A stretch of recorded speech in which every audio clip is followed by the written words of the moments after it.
Good evening, friends. I want to thank you all you people who tune into my show, Street Talk, and Bobby's show, this show, Struggle for Justice. Bobby has had a real bout with sickness lately. It's one of those months, I don't know about you, but I've had one of those months where a lot of people around me have been sick and struggling, and some of us are at an age when we're up there in our late 60s or even 70s, and should probably be retired and not bothering people, but still out there making a lot of noise, and sometimes it's draining.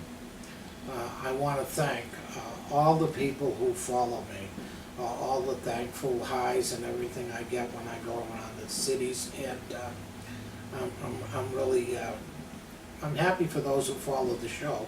We try to do our best, both in Street Talk and Struggle for Justice, to inform you with some of the latest things that are happening and solid facts about what's going on, not only locally here in London, but around the country, around New England, around the country, and sometimes around the world. So, as I said, I want to thank you for being supporters of the show. A lot of people. I want to thank the local police department, New London men, the line officers that are doing such a good job under straining conditions. This is a proper show for me to say that I don't happen to believe that our police chief is a good administrator. I believe she fails as an administrator. She might have been a wonderful line officer, might have been a wonderful sergeant, a captain, but I don't believe that she should be in the position of police chief. And I'm saying that from a person that worked several years in the police department of Peoria, Arizona, a state that is, I think, on the one hand, pretty good. Everybody complains about it, their law and order situation. Their law and order is pretty tough out there. However, once you've done your time, they let you go out and go to work, carry a gun, and they don't hold your past mistakes against you. That's why I was able to go to work in the social department where I was custodial staff, and I was supervisor of the night shift. And I worked in the police department because I had the keys to the city for many, many years, and I had the trust of the chief of police and the people that ran that place, and until I retired. So I have a lot of my background that people know. I've been on the wrong side of the law. I've been on the right side of the law. I've studied the law. As an activist for well over 40 years now, so I have a little bit of understanding of what it takes in the arena of courts, justice, lawyers, civil rights activists. That's been my life, and I hope I've learned something. There was somebody who questioned me in a paper recently of a comment, gee whiz, Father, you think you know everything. No, not everything. But like good attorneys, I know where to find out where the answers are. I know enough to follow studies and look at what works and what doesn't. So I don't know everything, but if I make my 70 years, and if I was stupid and was continuing in a negative way, I would say one thing, but my life, by many accounts, is a positive life and has affected a lot of people. So I feel I'm on the right road and that I know something.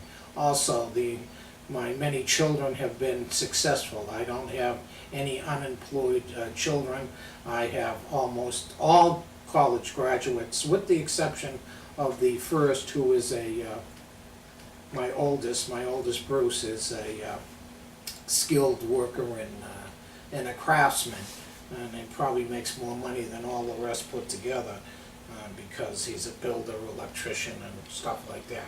So I think in some ways I'm qualified in my 70 years to at least understand a lot of things and at least have the ability to go out and find the answers. I am, however, as most people know that read my writing, severely dyslexic. And if it was in the days, that was in the days that people didn't know that your spelling and tenses and stuff like that had to do with hearing and other scholastic problems that you could have. And I have an area of serious problems. Much like the governor of the state of Connecticut, who orally went through college because of his dyslexia, crippling and stuff like that. So while I get challenged every now and then by idiots that don't know, and you know, I'm in a hurry and I say things in the paper and I don't have an editor correct my stuff, it gets out there and I'm exposed as a dyslexic, or somebody may think I'm an idiot, and I'm far from being an idiot. So with that, I want to thank those people who stay tuned and watch this show. And of course, this show tonight is Struggle for Justice. And my prayers are up for Bobby, that he's doing okay. Bobby DeLello, he's been around the country, then he got sick. He should have been here tonight because we have some important things to talk about concerning prisons and prisoners. And if you want to hear what's going on, both in the state of Connecticut and around the area, stay tuned, because I'll be talking about prisoners and prisons tonight. In fact, the first thing I'm going to talk about is reentry, okay? May, this month, is National Health Month, okay? And this week, headlines in the Reentry Central website for reentry. It's a great thing, and those of you who are on the computer, I would suggest that you Google Reentry Central News, okay? And it's a great website. Even if you don't subscribe to the website, at least they have blurbs that are informative and you might find interesting, okay? This week's headlines reflect on the pervasiveness of mental illness with the inmates in the American prisons and jails. It's an atrocious situation, okay? Are mentally ill. The Bureau of Justice Statistics claim that almost 50% of the inmates in state prisons across the country, now we're not just talking here in Connecticut, we're talking across the country, report having mental disorders. Human Rights Watch puts the number at 56%.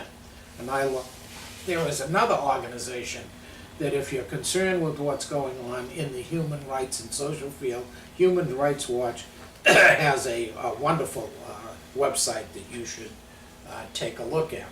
And here's Father Fomley before he chokes.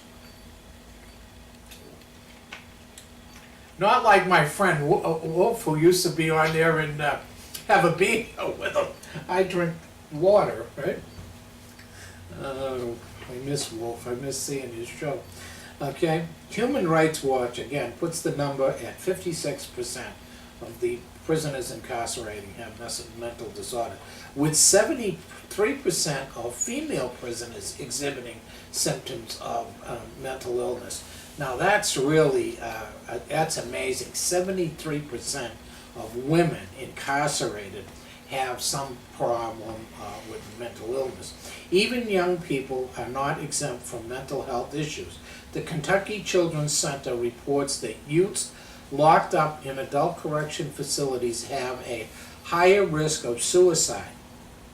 And they asked you, read this week's news articles to learn more about the disturbing trend and about the call to provide better mental health treatment in our jails and prison. Very, very important thing to do. I mean, we need to be on board. Not only in our prisons, we have many, many veterans coming home and who lack the mental health help that should be there. It's not there. And if it's not there, guess what? We suffer in the street. We suffer as a society because they're not treated. Okay, it leads to damage and all kinds of things in the workplace. It leads to people not showing up for work and everything. So it's not good. Children treated as adults in the criminal justice system face irreparable harm. That's a Ohio study determined public safety does not increase, but the risk of suicide raises when the kids are locked up in adult prisons. And not only that, they get extremely violent. And my effort this year and over next year is to free my associate, Ralph Ham, who's been locked up in the Walpole prison for 44 years. 44 years. Now, the crime was a horrific crime. I don't say that the crime didn't require a severe penalty. 3 people participated in the crime, 2 adults, he was the child of 17. Okay, the 2 adults have been free for some time, one of which committed the exact same crime, who Ralph and his one of his associates said was the main perpetrator of that crime. He is now doing 67 years in a southern prison. He went out and did the exact same thing. They were drunk, they were abusive, it was in Lawrence, Mass. They raped an individual, they beat up a guy. It was not a very nice thing. However, given that, my situation and my belief is equity and justice.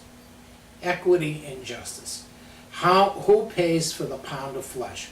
If they were all in there at the same time, and if the 2 other people were in there beside Ralph, I probably wouldn't be working to get Ralph out.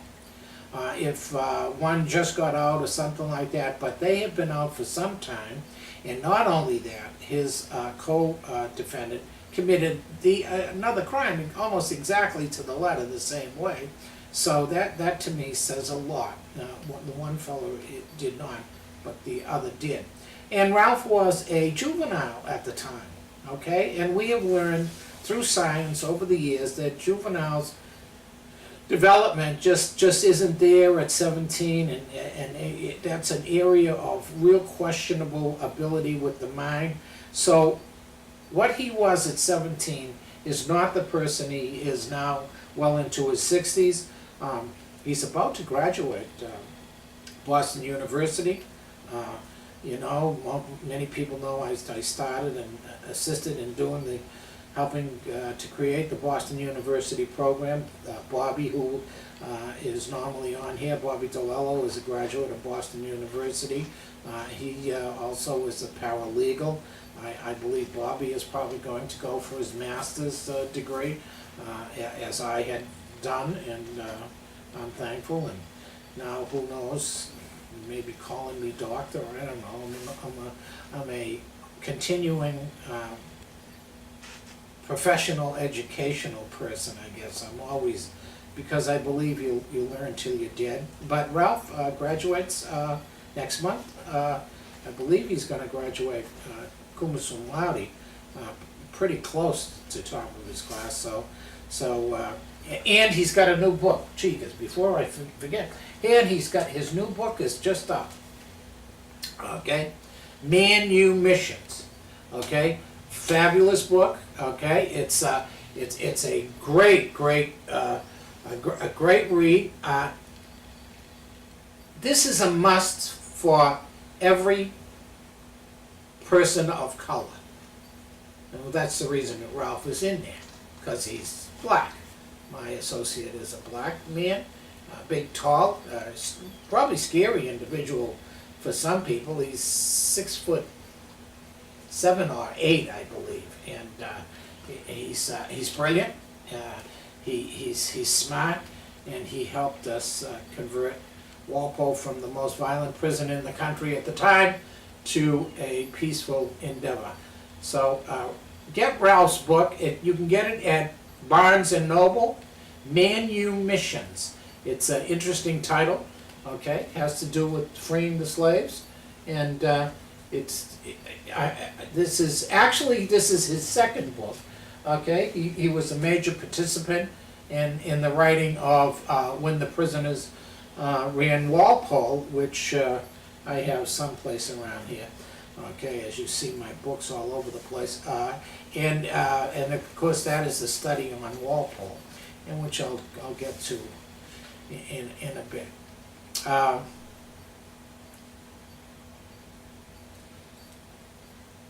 the other thing is that they talked about in the reentry central. They've got a great many mental illness and incarcerated. Almost 50% inmates report symptoms, but 73% females have difficulty. So if you and you have your computer, I would say go take a look at Reentry Central. One other thing, of course, there's another great article in there, which is the much anticipated criminal offenders information updates go into effect in Massachusetts. Now, Bobby, and our group in Massachusetts worked heavily on that Corey law, and that's a big deal for our organization, which is NEPA, and we've been working. I guess my folks have been working together 40 plus years, so we've been around a long time, which gets me to some of the new things that are going on. Okay, and I'll talk about that for a little bit, about how long I've been around. But before I do, CCJR News. That is the Coalition for Criminal Justice Reform. Now, we belong to that coalition here in Connecticut, okay? On April 24th, 2012, the Department of Corrections for the state of Connecticut filed a historic grant application seeking funds under the Second Chance Act of 2007. So if you want to listen to this here, just relax a minute. I'm going to read you this, okay? While the state had filed and been awarded an SCA grants before, this application was very, very different. Okay? This is the new wave that's happening in prisons and prison reform. I'm not sure if I'm all on board with this, but this is going to, if they get the impact Connecticut. It represents, okay, a joint effort between the Connecticut Department of Corrections and the Social Finance US, the Boston-based affiliate of Social Finance UK, United Kingdom. The firm that piloted the first social impact bond, that's what they call it, an SIB, social program in the world. Okay? This is privatization, and I get real nervous with this, and I'm going to tell you why, but I don't want to poo-poo it right out there, okay? I'm going to do several shows on this. I'm going to do it, and I'm going to talk about it on Street Talk, and I'm going to tell you why I'm going to do it. If the award is granted, Connecticut will be the first state in the country to adopt a social impact bond program specifically designed to reduce recidivism among the formerly incarcerated. Now, you got to understand this. This whole program and investment is to reduce guys